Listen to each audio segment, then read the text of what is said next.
Hello everyone, welcome back to my YouTube channel. So this time I have brought out a video regarding an IPO procedure to explain you what exactly goes into an IPO and what is our role as a compliance team to take care in an IPO. So this location, as you can see, is where I sit and work for the IPO team. The secretarial team works for the IPO procedure, and I love this place because it's surrounded by greenery. Every kind of flowers and every kind of trees would be visible. So this is my cabin. The entire cabin is mine, and this is generally the morning preps which we do. So in the morning I generally have meetings and generally pick up calls of follow-up calls as to where the procedure is, what is the kickstart meeting and everything. So a lot of parties are involved in an IPO. There will be a secretarial team, there will be a practicing company secretary, there will be a legal team, there will be bankers to the issue. So everyone has comments to give on each report which we present for an IPO. So incorporating each one's advice and then bringing out a final document is such a task, and a lot of hard work goes into it. An IPO is not such an easy process. Each and every detail needs to be pitch perfect to list a company. So to give you an idea, these are the ICDR guidelines which I have summed up in this document. So there are some eligibility criteria of net tangible asset which you can read on the screen. Other than that, other criteria such as average operating profit, net worth and other criteria should also be followed in order to make a company eligible for an IPO.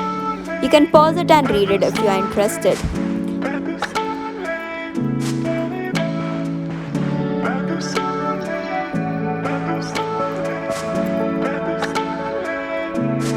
Then the promoters, the very important point here are promoters' contribution. How much holding should a promoter have pre and post, and they are not allowed to sell a certain percent after the listing procedure. So all this is given under the SEBI site. If you want to download it, you can just go to the SEBI site and download ICDR regulations. The latest regulations would be available on the SEBI site.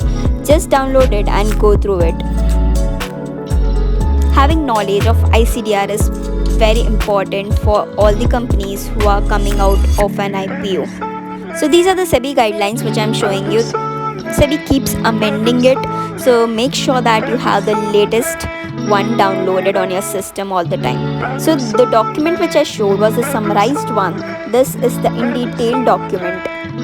So now coming to other factors as to what a company secretary really works on is the board meeting. From first board meeting to last board meeting, all the agenda items are set. For example, we have to change the articles of association, memorandum of association. If the company is a private company, it needs to be changed into a public company. A ton of forms need to be filed.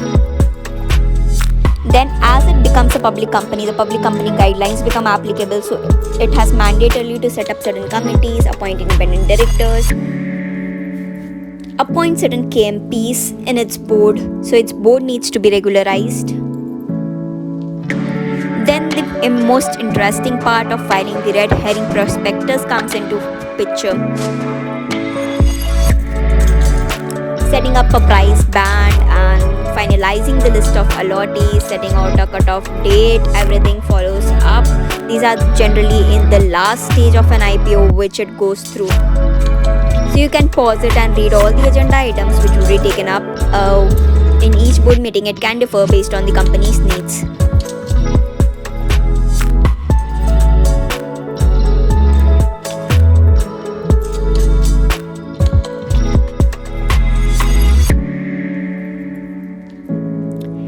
Here I'll show a small presentation as well as to what are the timelines which we as a practicing company secretary give to our clients. So as you can see, this is the presentation which we generally make. So we generally give them pre-DRHP, post-DRHP coverage, and then what all will take place as per the timelines. For example, all these standards along with the timelines which should be taking place is mentioned here.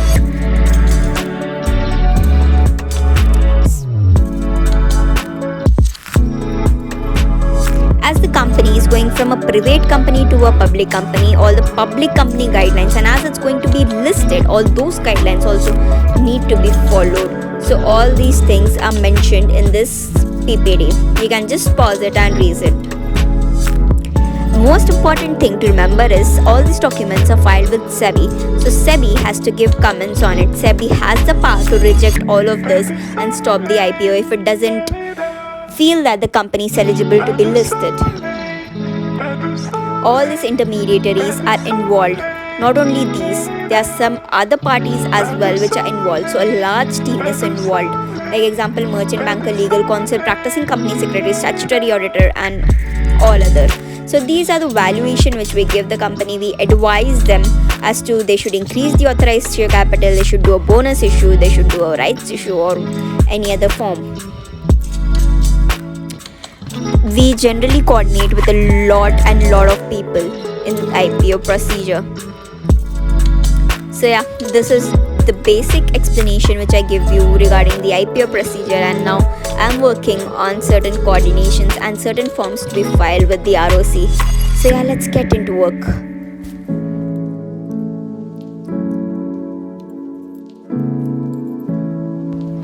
Alright, so after a lot of meetings and a lot of work, it's time to finally pack up. So as I mentioned, our area in which our office is located is very beautiful. You can find various types of fruits and various types of flowers here. There's no exact timing. The days we have a lot of work, we stay quite late, up to 8, 9 or 10. And days we don't, we leave early, that I'm doing today. So yeah, thank you so much for watching this video. It's an end to this video. Thank you.